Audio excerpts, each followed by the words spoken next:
आप आ जाते हैं। बाबा डिग वाले बाबा पूछ रहे थे लक्षण, और उन्हीं की चर्चा चल रही है, क्या लक्षण आ जाते हैं। बोले पहला लक्षण उनमें आता है आनुकूल्य संकल्प। आनुकूल्य संकल्प का अर्थ होता है कि हे प्रभु आप हमारे प्रेमास्पद हैं, आपको जो प्रिय नहीं होगा, आपको जो पसंद नहीं होगा, वो काम हम स्वप्न में भी नहीं करेंगे।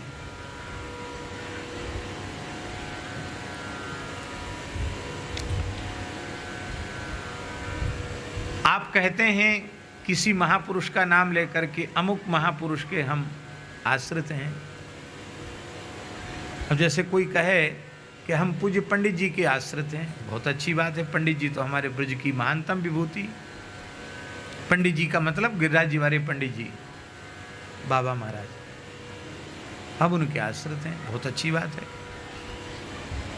तब उनको जो प्रिय लग रहा है वो आप कर रहे हो कि नहीं?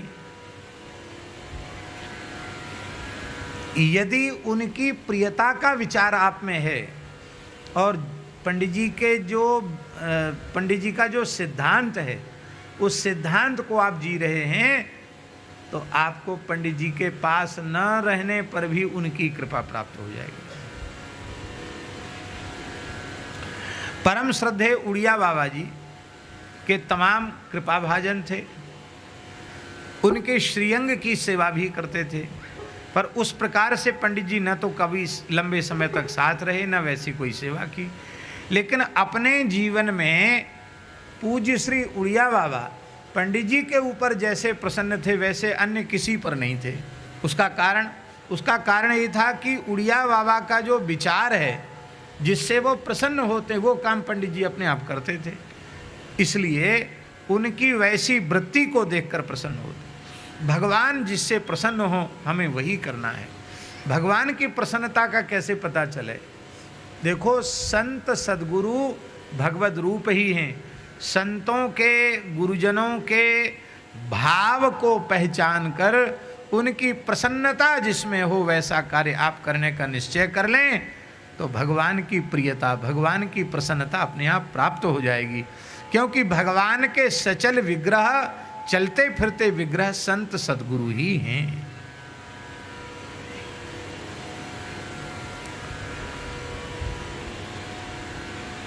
हमें पूज्य बक्सर वाले मामा जी की एक बात याद आती है। बक्सर वाले महाराज जी, मामा जी जिनको कहते थे, गोरेदाऊ जी में कथा हो रही थी। एक ही मंच से पूज्य श्री बक्सर वाले महाराज जी की भी कथा और दास की भी कथा। थोड़ी देर वो बोलते थे और ज़्यादा देर थोड़ा हम बोलते थे, वो थोड़े कम बोलते थे, स्वास्थ्य ठीक नहीं था। और मामा जी तो मामा जी ही थे। तो एक शास्त्री जी आए, बढ़िया कीमती रेशमी लंबा कुर्ता जैसे वक्ता लोग या आचार्य लोग पहनते हैं, घोंटू से नीचे लंबा कुर्ता, बढ़िया चौड़ी किनार की धोती, कंधे पे पटका, पैर में मोजा, हाथ में घड़ी, उंगलियों में अंगूठी। जैसे सुसज्जित स्वरूप होता है शास्त्री का अथवा व्यासों का, वैसा ही था उनका स्वरूप। तो उन्होंने देखा तो भव्य रूप लग रहा था देखने में, तो आओ आओ सरकार आओ, तो विनम्र थे ही। तो हमको भी मामा जी ने आज्ञा दी, हम भी एक कुर्सी पर बैठे थे। तो उन्होंने कहा कि हम तो आपके सामने कैसे कुर्सी पर बैठें, क्यों?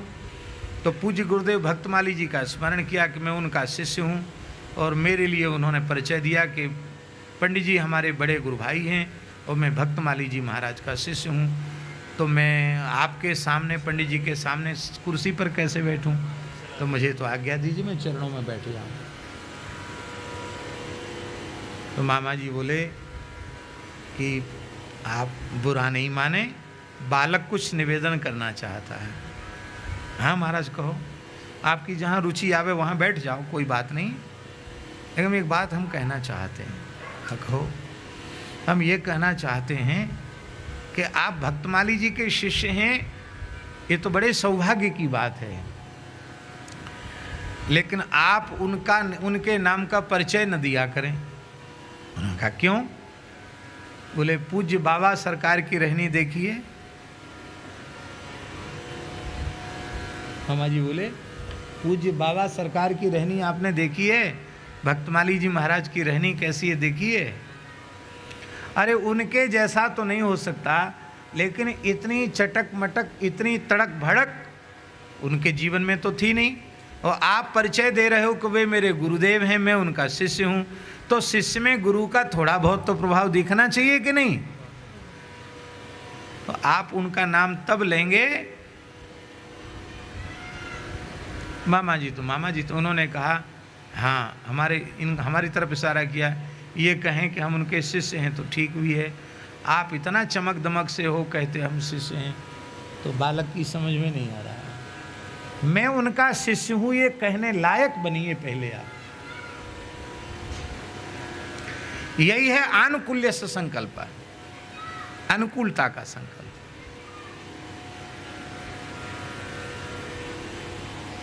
जो भगवान को प्रिय है वही हम करेंगे। हम समर्थन भी नहीं करते कि कोई संतों की, आचार्यों की वाणी के अतिरिक्त कोई दूसरे वाक्य या शब्द, गीत गजल गाए जाने चाहिए, इसका समर्थन हम नहीं करते। और जो लोग करते हैं उनका निषेध भी हम नहीं करते, क्योंकि उनका भाव पवित्र है, अच्छा भाव है, तो उस भाव को हम प्रणाम करते हैं, अच्छी बात है। पर हमारे लिए वह अनुकरणीय नहीं।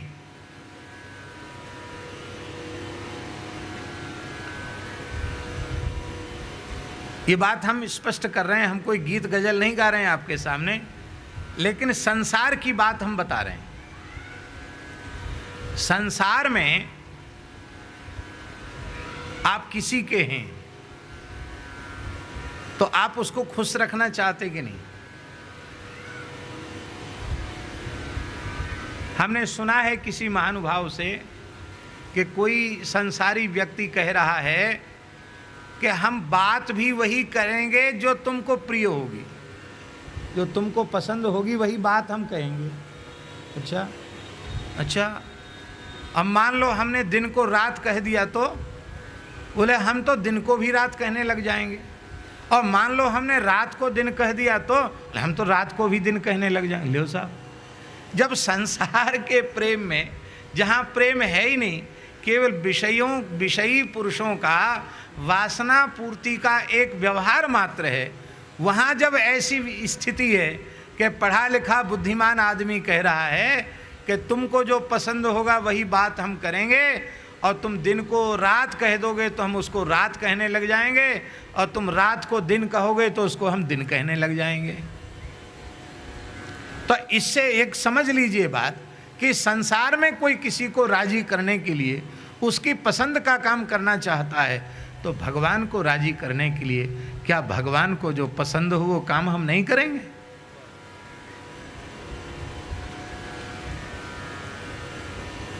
भगवान को क्या पसंद है? निर्मल मन जन सो मोहि पावा, निर्मल मन जन सो मोहि पावा, मोहि कपट छल छिद्र न भाव, मोहि कपट छल छिद्र न भावा, मोहि कपट छल छिद्र न भावा, मोहि कपट छल छिद्र न भावा। कोई एक साधक परम श्रद्धेय पूज्य श्री राधा बाबा गीता वाटिका में विराजमान महापुरुष, उनके सामने कोई रोने लगे, बहुत ज्यादा थे तो प्रेमी। हम ये नहीं कह रहे हैं कि वो कोई नाटक कर रहे थे, सही कर रहे होंगे। वो रोने लगे, बोले बस अब तो हम जीवित नहीं रह सकते, किसी तरह से कृष्ण का दर्शन करा दो। बाबा तो बाबा थे, बाबा के सामने कोई बात छिपती नहीं थी। ये प्रेम का अभिनय है कि प्रेम है, वो उनसे क्या छिपा हुआ था। बाबा तो उच्च कोटि के महापुरुष थे और कुछ बोले नहीं। जब वो ज़्यादा रोने बिलखने लग गया, नहीं चुप हो जाओ,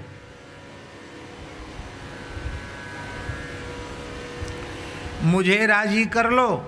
क्या कहा बाबा ने, श्री राधा बाबा ने, मुझे राजी कर लो, मुझे प्रसन्न कर लो, श्री कृष्ण तो मेरी मुट्ठी में है। आवेश में कहा, श्री कृष्ण मेरी मुट्ठी में हैं, जब कहोगे तब तुम्हारी गोद में धर दूंगा, पर मुझे प्रसन्न कर लो। इसका मतलब है संतों के विचारों को, सिद्धांतों को अपने जीवन में उतार लो, भगवान तो सहज मिल जाएंगे।